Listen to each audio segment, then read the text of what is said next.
स्वागत है आपका current affair channel Chhattisgarh today में। आज हम 7 दिसंबर के महत्वपूर्ण छत्तीसगढ़ करंट अफेयर प्रश्नों को हल करेंगे। तो चलिए शुरू करते हैं। हमारा पहला प्रश्न है, वर्तमान में छत्तीसगढ़ में मातृ मृत्यु दर घटकर कितनी रह गई है? इसका राइट आंसर है ऑप्शन सी 137। बता दें कि छत्तीसगढ़ राज्य की मातृ मृत्यु दर में बड़ी गिरावट दर्ज की गई है। यहाँ वर्ष 2016 से 2018 के बीच मातृ मृत्यु दर 159 थी, जो कि अब घटकर 137 हो गई है। इस अवधि के दौरान राष्ट्रीय मातृ मृत्यु दर 113 थी। प्रसव के दौरान प्रति 1 लाख माताओं में होने वाली मौतों को मातृ मृत्यु दर के रूप में आंका जाता है। वैश्विक सतत विकास लक्ष्यों में इसे 70 से नीचे लाने का लक्ष्य रखा गया है। प्रदेश के मातृ मृत्यु दर में 22 अंकों की कमी आई है। इसके अनुसार प्रदेश में प्रति 1 लाख जीवित बच्चों के जन्म पर मातृ मृत्यु दर 159 से घटकर अब 137 हो गई है। अगला प्रश्न है, हाल ही में छत्तीसगढ़ से किसे वर्ष 2021 के लिए लैंड एडवेंचर अवार्ड से सम्मानित किया गया है? इसका राइट आंसर है ऑप्शन सी नैना सिंह धाकड़ को। माउंट एवरेस्ट पर फतह करने वाली बस्तर की नैना सिंह धाकड़ को दिल्ली के राष्ट्रपति भवन में राष्ट्रपति द्रौपदी मुर्मू के हाथों लैंड एडवेंचर अवार्ड से सम्मानित किया गया है। नैना को स्मृति चिन्ह, प्रमाण पत्र के साथ ही 15 लाख रुपए की पुरस्कार राशि भी दी गई। नैना छत्तीसगढ़ की एक ऐसी महिला बन गई हैं जिन्हें राष्ट्रपति ने पर्वतारोहण के क्षेत्र में पुरस्कृत किया है। नैना को यह अवार्ड युवा कार्यक्रम और खेल मंत्रालय ने साल 2021 के लिए तेनजिंग नोर्गे राष्ट्रीय साहसिक पुरस्कारों के तहत दिया है। अगला प्रश्न है, हाल ही में छत्तीसगढ़ विधानसभा में कितने प्रतिशत संबंधी आरक्षण विधेयक सर्वसम्मति से पारित हुआ है? इसका राइट आंसर है ऑप्शन सी 76%। आरक्षण विधेयक पारित होने के बाद अब छत्तीसगढ़ में कुल 76% आरक्षण का लाभ वर्गों को मिलेगा। इसके तहत अनुसूचित जनजाति एसटी को 32%, अनुसूचित जाति एससी को 13%, अन्य पिछड़ा वर्ग ओबीसी को 27% और ईडब्ल्यूएस सामान्य आर्थिक कमजोर वर्ग के लिए 4% आरक्षण का प्रावधान किया गया है। आरक्षण संबंधी विधेयक विधानसभा से पारित होने के बाद यह राज्यपाल की मंजूरी के लिए राजभवन जाएगा। राज्यपाल के हस्ताक्षर के बाद यह राजपत्र में प्रकाशित किया जाएगा। इसके साथ ही यह कानून का रूप ले लेगा। अगला प्रश्न है, जोरानाला जल विवाद छत्तीसगढ़ व किस राज्य के मध्य विवादित है? इसका राइट आंसर है ऑप्शन बी उड़ीसा राज्य के मध्य। बता दें कि छत्तीसगढ़ और उड़ीसा राज्य के जल बंटवारे को लेकर लंबे समय से चल रहे विवाद में बस्तर के लोगों का आरोप रहा है कि छत्तीसगढ़ को उड़ीसा के मुकाबले जोरानाला से काफ़ी कम पानी मिल रहा है। यह आरोप अब साबित भी हो गया है। दरअसल केंद्रीय जल आयोग की टीम ने बीते दिनों यहां पहुंचकर पानी के वेग की जांच की है। जांच में ये बात निकलकर सामने आई है कि उड़ीसा की ओर जोरानाला में नदी का पानी का बहाव 64 घन मीटर प्रति सेकेंड है, जबकि छत्तीसगढ़ की तरफ आ रही इंद्रावती नदी में यह बहाव करीब 50% कम है, यानी कि 36.01 घन मीटर प्रति सेकेंड। जोरानाला विवाद को लेकर छत्तीसगढ़ व उड़ीसा सरकारों के बीच साल 2003 में हुए समझौते में दोनों ही राज्यों को 50-50% पानी मिलने पर सहमति बनी थी।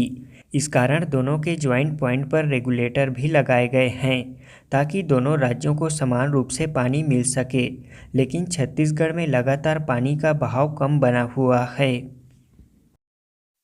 अगला प्रश्न है, पहली बार जीवन सुगमता सूचकांक ईज ऑफ लिविंग इंडेक्स के सर्वे के लिए देश के 264 शहरों में छत्तीसगढ़ के कितने शहरों को शामिल किया गया है? इसका राइट आंसर है ऑप्शन डी 14 शहरों को। बता दें कि पहली बार जीवन सुगमता सूचकांक यानी ईज ऑफ लिविंग के मामले में देश के जिन 264 शहरों को सर्वे के लिए चुना गया है, उनमें छत्तीसगढ़ से पहली बार 14 शहरों को शामिल किया गया है। इस सूचकांक में 2020 में केवल 2 शहरों रायपुर और बिलासपुर को शामिल किया गया था। ईज ऑफ लिविंग को लेकर देश के शहरों की 4 श्रेणियां बनाई गई है। इसमें छत्तीसगढ़ के शहर 3 श्रेणियों में हैं। पहली श्रेणी 50,000 से अधिक आबादी वाले शहरों की है, जिसमें रिसाली भिलाई को रखा गया है। उसके बाद 5 लाख तक आबादी वाले शहरों में बिलासपुर, जगदलपुर, कोरबा, रायगढ़, राजनांदगांव, अंबिकापुर, धमतरी, चिरमिरी, भिलाई चरौदा और महासमुंद शामिल है। वहीं 10 लाख से अधिक आबादी वाली श्रेणी में रायपुर, नवा रायपुर और भिलाई दुर्ग को रखा गया है। छत्तीसगढ़ सरकार की महत्वाकांक्षी रूरल इंडस्ट्रियल पार्क रीपा योजना को कौन सी अंतर्राष्ट्रीय शिक्षा संस्थान सहयोग प्रदान करेगा? इसका राइट आंसर है ऑप्शन सी, हार्वर्ड विश्वविद्यालय, अमेरिका।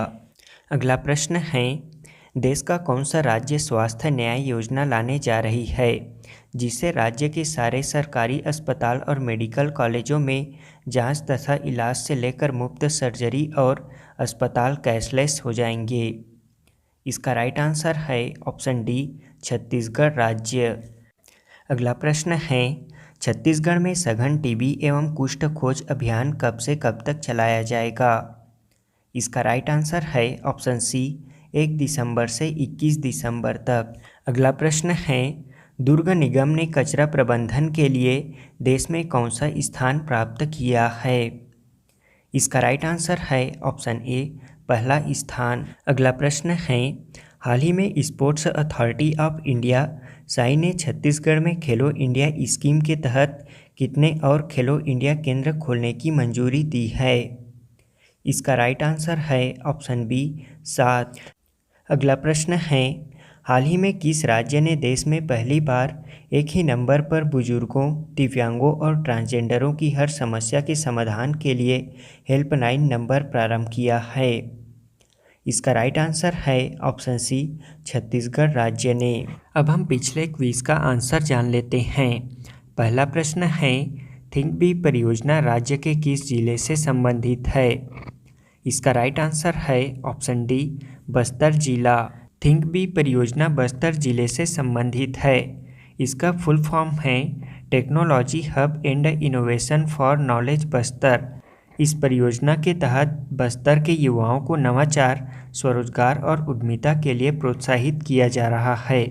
इसमें युवाओं को आर्थिक, तकनीकी, प्रबंधकीय, कानूनी आदि कई तरह की सहायता दी जा रही है। इस परियोजना के लिए IIM Raipur, Tata Institute of Social Sciences Delhi, IIIT Raipur तथा Hidayatullah National Law University Raipur के साथ MOU किया गया है। अगला प्रश्न है, छत्तीसगढ़ की रंजीता खलखो का संबंध किस खेल से है? इसका राइट आंसर है ऑप्शन डी, गोल्फ। रंजीता खलखो का संबंध गोल्फ से है। उनका चयन भारत की mini golf world cup team के लिए हुआ था। अगला प्रश्न है, थाईलैंड में आयोजित मिसेस एशिया प्रतियोगिता में छत्तीसगढ़ से किसने मिसेस एशिया का खिताब प्राप्त किया था? इसका राइट आंसर है ऑप्शन बी, अवंतिका श्रीवास्तव ने। बता दें कि थाईलैंड में आयोजित मिसेस एशिया प्रतियोगिता में भिलाई की अवंतिका श्रीवास्तव विजेता बनी थीं। अगला प्रश्न है, खेलो इंडिया गेम्स तैराकी में छत्तीसगढ़ से किसने स्वर्ण पदक जीता है? इसका राइट आंसर है ऑप्शन ए, शिवाक्ष साहू ने। जनवरी 2022 में आयोजित खेलो इंडिया गेम्स में तैराकी प्रतियोगिता में शिवाक्ष साहू ने स्वर्ण पदक जीता है। वहीं कांस्य पदक रुद्राक्ष साहू ने जीता था।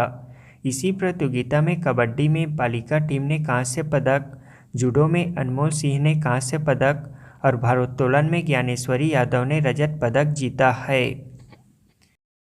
अगला प्रश्न है, नेपाल में आयोजित SBF के इंटरनेशनल चैंपियनशिप में छत्तीसगढ़ से किसने स्वर्ण पदक जीता है?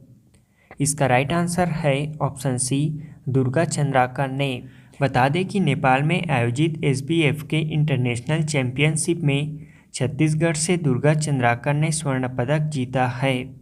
वहीं जगदलपुर निवासी अर्जुन कुमार ने राष्ट्रीय शालेय एथलेटिक्स में स्वर्ण पदक जीता है। हमारा आज के क्विज का पहला प्रश्न है, जनवरी 2022 में छत्तीसगढ़ से किसने अंतर्राष्ट्रीय कराटे प्रतियोगिता में सिल्वर मेडल प्राप्त किया है? दूसरा प्रश्न है, जनवरी 2022 में छत्तीसगढ़ से किसे कर्मवीर चक्र पुरस्कार से सम्मानित किया गया है? तीसरा प्रश्न है, जनवरी 2022 में छत्तीसगढ़ सरकार ने किस वनोपज को छत्तीसगढ़ राज्य लघु वनोपज संघ द्वारा समर्थन मूल्य पर क्रय करने का फैसला लिया है? चौथा प्रश्न है, छत्तीसगढ़ सरकार द्वारा जनवरी 2022 में किन 2 छात्रों को राज्य वीरता पुरस्कार से सम्मानित किया गया है? पांचवा प्रश्न है, प्रदेश के किस जिले में छत्तीसगढ़ एवं एशिया का दूसरा सबसे बड़ा जंगल सफारी का निर्माण किया जाएगा?